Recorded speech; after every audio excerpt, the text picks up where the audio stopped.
Hi, everyone, and welcome back to Brian's Horror Corner, and welcome to this horror movie review as part of my 31 Horror Movies in May series.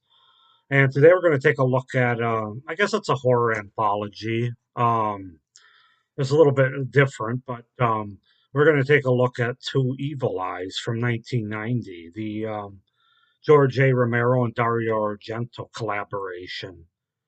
So yeah, there's the reason I say it's a little different is it's only two stories and they're both about an hour, so it's kind of like two short movies basically put together. Not really so much of an anthology, but it's still considered an anthology. So let's just go ahead and get into it.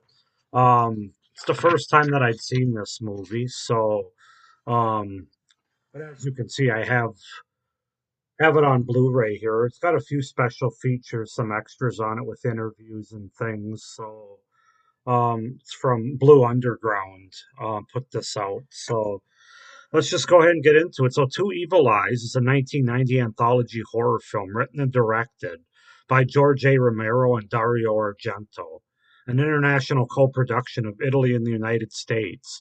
Two Evil Eyes is split into two separate tales, both based largely on the works of Edgar Allan Poe. So that's really the only connection that the two stories have, is they're both based on Edgar Allan Poe work. Um, one story is entitled "The Facts in the Case of Mr. Valdemar," directed, which is directed by Romero. And then there's "The Black Cat" is the other story, which is directed by Argento. It blends a number of Poe references into a new narrative. Both tales were filmed and take place in contemporary Pittsburgh. So that's just kind of the gist of it. So I'll just kind of go ahead and go through each of the two stories as far as the setup and the premise for them, and then the cast for each of them as well. And then I'll get into my overall thoughts and review, which will be spoiler free. So the facts in the case of Mr. Valdemar is the first story. So this is about a 40-year-old woman, Jessica Valdemar, who's played by Adrienne Barbeau, incidentally, visits Stephen Pike, her elderly husband's lawyer, with some paperwork for Mr. Pike's approval. Pike sees that Jessica's 65-year-old husband, Ernest Valdemar, who is dying from a terminal illness, has liquidated a number of his assets for cash and suspects Jessica of having undue influence on him. Pike talks to Ernest Valdemar over the phone, who confirms the decision. Pike reluctantly agrees to let Jessica have access to the money, but warns her that if anything were to happen to Valdemar within the next 3 weeks before the transfer of the estate over to Jessica is finalized, she will be investigated by the authorities. Jessica returns home to the Valdemar's mansion, where she meets with Dr. Robert Hoffman. Hoffman and Jessica have been conspiring to cheat Ernest out of the estate by hypnotizing him and having him do what they wish from his deathbed. So that's the gist of the first story. Cast wise, like I said, Adrienne Barbeau is the main lead. Plays Jessica Valdemar. Rami Zeta is Dr. Robert Hoffman. I'm not sure if it's Zeta or Zada. Rami Zada. Bingo O'Malley is Ernest Valdemar. Bingo or O'Malley. E.J. Marshall is Stephen Pike. Chuck Aber is Mr. Pratt. And we get an appearance by Tom Atkins towards the end of this story, who plays Detective Grogan. Huh, Tom Atkins, a law enforcement officer? Who would have thought that? So yeah, that's the first story. The second story is entitled "The Black Cat." This is the one that's directed by Dario Argento. So this story is about a crime scene photographer named Rod Usher, played by Harvey Keitel, who enters a building decorated with the abject remains of a dismantled corpse. A naked woman lies bound to a table and sliced in two by a huge pendulum-like blade. Rod is frequently called upon by local authorities, led by Detective Legrand, to document crime scenes in the area. Um, After arriving at his home, Rod works in his dark room developing photos when his work is interrupted by the appearance of a black cat, which has apparently been adopted by his live-in girlfriend, Annabelle. Annabelle is a violinist who gives private lessons to local high school students who show up at the house after their school classes. Over the next several days, and um, Tensions rise between Rod and the cat, and the situation worsens by Annabelle's excessive protection of the cat. Driven to distraction by the cat's apparent hatred of him, Rod eventually strangles it during a photo shoot he has set up. With the cat being the subject, Rod then uses the photos of him strangling the cat in his newest photography book, Metropolitan Horrors. So that's kind of the setup and the premise of that one. Cast wise, there we have Harvey Keitel as Rod Usher, Madeline Potter as Annabelle, John Amos as Detective Legrand, Kim Hunter as Mrs. Pym, and Martin Balsam as Mr. Pym, or Pym, Pym, however you pronounce that. So yeah, those are the two stories, the cast and the intro into them, sort of the gist of them. So overall, what do I think about this movie? It's pretty okay. It's pretty okay. Um, Not as great as I was hoping it would be, especially with George Romero and Dario Argento involved, each having their own story. Yeah, let's just kind of get into it. I'll start with the pros of the first story, and then the cons of the first story, and then the pros of the second story, and the cons. I'll take it story by story. So each of these stories are an hour long. So 2 hours total is the movie. And there's a little bit of a blurb at the beginning before the first story is introduced about Edgar Allan Poe showing his grave site and his house and stuff like that. And it has a few words about him just to sort of pay homage to him a little bit. And then we get right into the facts in the case of Mr. Valdemar. Um, to me, this was the weaker of the two stories. This one directed by Romero, George Romero. Honestly, this one was too long, I think, for its own good. I think the last 20 or 25 minutes of the movie's pretty good, or of this story. I would say 20 minutes, but the first 30 minutes or so kind of feels like a made for television drama or soap opera even.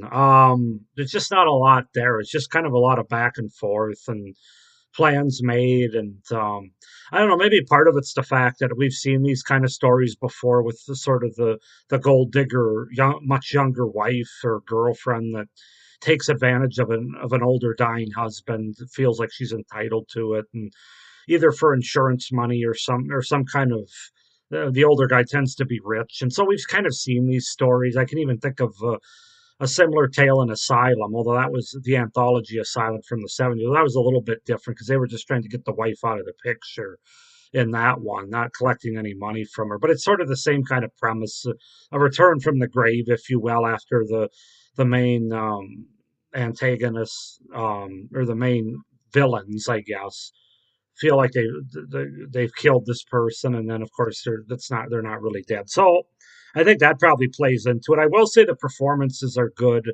especially Adrienne Barbeau. I think she really carries this first story. Um, I think it's a fairly well adapted story of from Poe by Romero.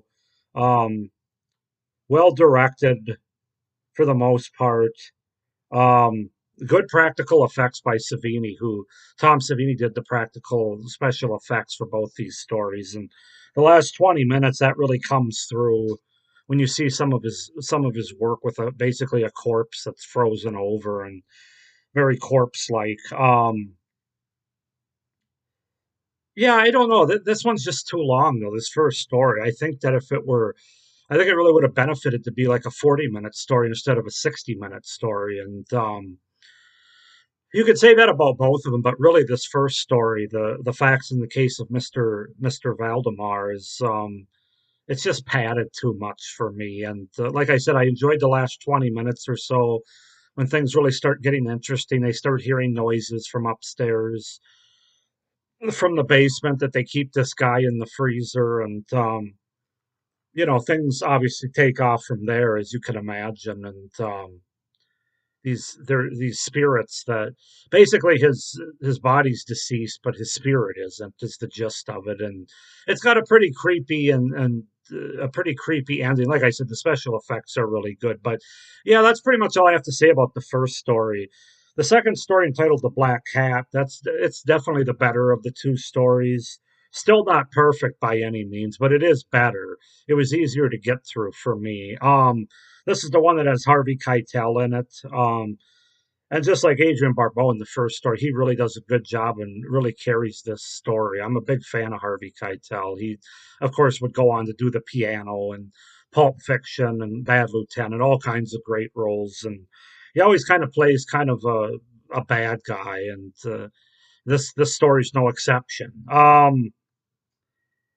So yeah, it's good performances in this story, even better than the first one. Not just by Keitel, but by I would say by Madeline Potter's good, John Amos is good, and then of course this was nice to see Martin Balsam come in as well. He has kind of a small part, but with what he did in the '60s and the '50s and '60s, it's really nice to see him back in a horror kind of movie. Um, this one, I thought the score was really good. Some effective musical cues to build up the tension and suspense in this second story. And obviously, once again, Tom Savini's effects are really good. Tom Savini actually makes an appearance in this one, kind of a cameo as a bad guy that did in this woman out at a cemetery, and the cops are sticking him in the back of a squad car. So I don't know if a lot of people caught that, but so yeah, that was kind of interesting to see. But yeah, this is a better. I think this is a better adapted story from Poe, better directed. Um, like I said, great practical effects. So this one has more blood and gore in it as well, which Argento is kind of known for. Even with the giallos that he does, or especially I should say with the giallos. Yeah, I don't know. I enjoyed the second one. I thought it was pretty good. It was a much easier watch. It's still an hour, and I thought they still could have cut out about 10 or 12 minutes of that one. But the first one, I thought they could have cut out like 20, 25 minutes. As far as cons go, neither one of these are terribly scary. I mean, they have some good suspense, especially towards the second half of both of them, the last 20 minutes of the first one. But the first one does kind of have that made for TV feel a little bit more. The second one, not so much. That feels like like the Argento section feels like a pretty worthy movie. But the first section definitely feels like a more made for TV. Like I said, they're a little bit longer than they needed to be, especially the first one. And then overall, because it is considered a horror anthology, I have to kind of grade it on that merit. It doesn't really hold up all that well. These are basically two stories that were just kind of thrown on one DVD, and they're each an hour. And I know they were collaborated by two different directors, but there's no connecting tissue. There's no like overall tone. Like the tone is different. Like I talked about, one's kind of more made for TV kind of feel. The other one's more more tension and more good musical cues. So there's just not a lot of cohesion there between the two. So as an anthology movie, I don't think it really works all that well. But the individual stories aren't terrible, and I'm glad I have it in my collection. I'm sure I'll watch it again at some point, but I can't say it'll be something that I reach for on the regular either. So overall, I think I'm going to give this a 7 out of 10. I think the second story definitely picks it up. The first story was more of a disappointment to me. It was just harder to get through. The second movie was, or the second story, I should say, Harvey Keitel's performance, as well as the effects, and just the overall tension between the direction of Argento as well as the musical cues in the score that they use, I think are very effective. Also, I got to mention Argento's camera work. He still does a great job. At the beginning, there's a pendulum swinging back and forth. The camera focuses on, and then also the look of the cat, close up as well as POV shots of the cat when he's running through the apartment or the house. Very good Argento stuff there. So yeah, Argento. I'm a big fan of Romero, but I'm not sure if his heart was 100% into this or if he wanted to adapt a different story. I know I did hear too at one time they talked about doing an anthology of four different stories of like 20 to 30 minutes each, which I think would have been epic because it would have had these two directors and then John Carpenter and Wes Craven. So what could have been, but 7 out of 10 for what we got here. It's pretty good. It's worth checking out. I wouldn't spend a lot of money on it. 10, 12 bucks at most if you can get it on Blu-ray or DVD. But yeah, it's not bad. I've seen a lot worse, but as an anthology, it's not one of the better ones either because it's more just two stories thrown together in the same movie. So 7 out of 10. Go ahead and comment down below, guys, if you've seen Two Evil Eyes. by Romero and Argento. What you think of it? Do you like it more than I do, less than I do? Comment down below. Please like this video and hit the little notification bell down below so you don't miss any of my upcoming videos for this series. And please hit the subscribe button down below as well so you don't miss any of my great horror content over the next few months coming up here. So, thank you for watching this movie review video. I hope you have a great day. Stay scared. Bye.